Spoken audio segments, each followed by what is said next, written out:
little bit about the month and its purpose and why it's something that needs to be talked about. Well, teen dating violence obviously needs to be talked about. I think that it is healthy and unhealthy relationships really lie on a spectrum, and so it can get really confusing when there are some behaviors that are unhealthy, but also if you've grown up with unhealthy relationships as a model, you may not recognize that. So we always want to create awareness around that so that teenagers, the friends and the family members of teenagers, can help them recognize when there are unhealthy signs to a relationship. We want to try to prevent anything from becoming physically abusive or mentally abusive, and so prevention is key, obviously. For sure. Yeah, and talk a little bit about how kind of this age group is unique, because it's something that a lot of times this is their first time in like the dating scene, and so they might not fully recognize that some of the things that are going on in a relationship might not be quote unquote normal, you know what I mean? So talk about that and how this age group is a little bit more unique when it comes to that dating age.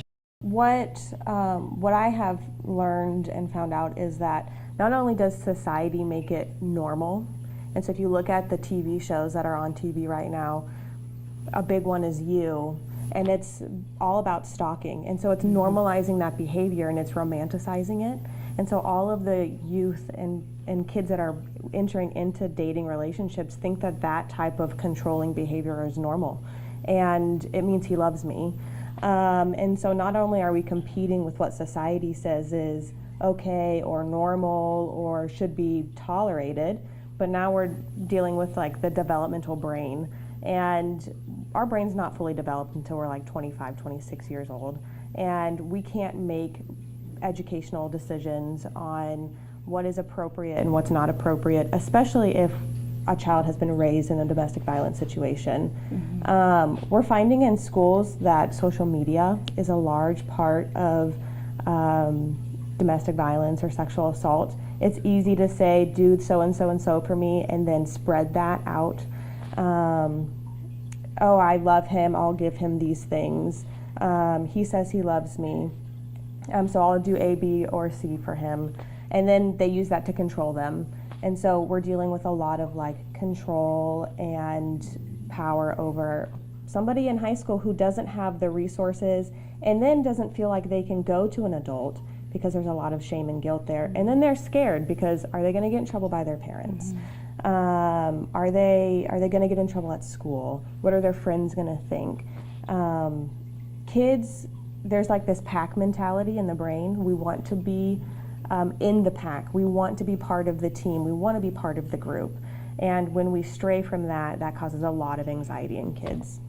How often is this something that's occurring in teen relationships?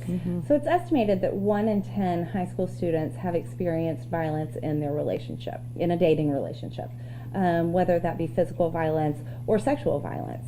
So it's a real problem. We were just talking kind of about some of the signs of unhealthy relationships. I think one that is very confusing is jealousy.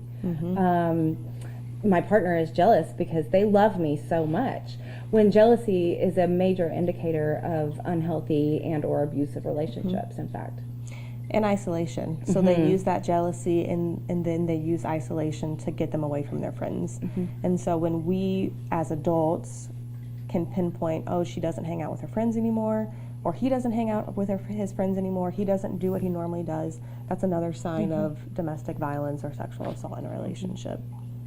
Or even just that unhealthy area that may not have become physically violent yet, but could certainly be well on its way. I think that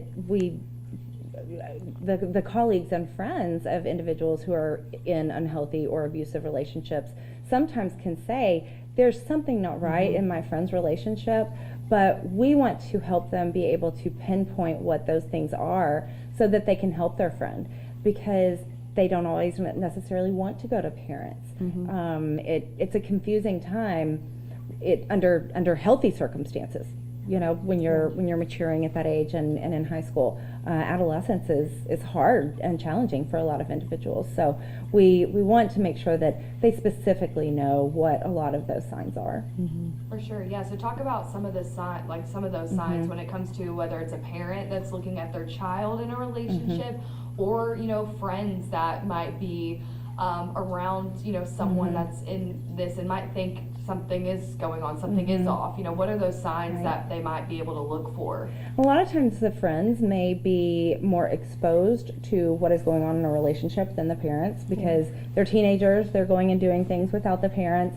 And so some of those things, like we've mentioned, are certainly jealousy, controlling behavior, wanting to get the partner away from their friends, because they recognize that the friends are a protective barrier for the victim. And so those are some major signs. I think that if you see somebody withdrawing and they're in a relationship, that goes back to the isolation piece. And so those are some major ones. Decreased self-esteem a lot of times. Taking all of their time. And it's like they're at school, they hang out with him at school, now they're at home, he's texting and calling and wants to know where she's at. So monitoring where she is and who she's with is a huge sign too. That monopolization is just goes right back into the control. Yeah. And so, like we said, this is something that very much does happen. So if someone is watching this and they might be experiencing this, or might be that friend that's looking out, like where should they reach out to go for help? Like where are those resources, whether it be, you know, online or here, you know, physically in East Texas? We have both. So the Women's Center of East Texas, our office is here in Longview, but we actually serve 6 counties.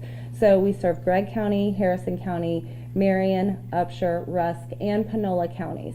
So we will provide services to those individuals who are experiencing that. We can help them develop a safety plan to make sure that they know what to do if they are put into a dangerous situation.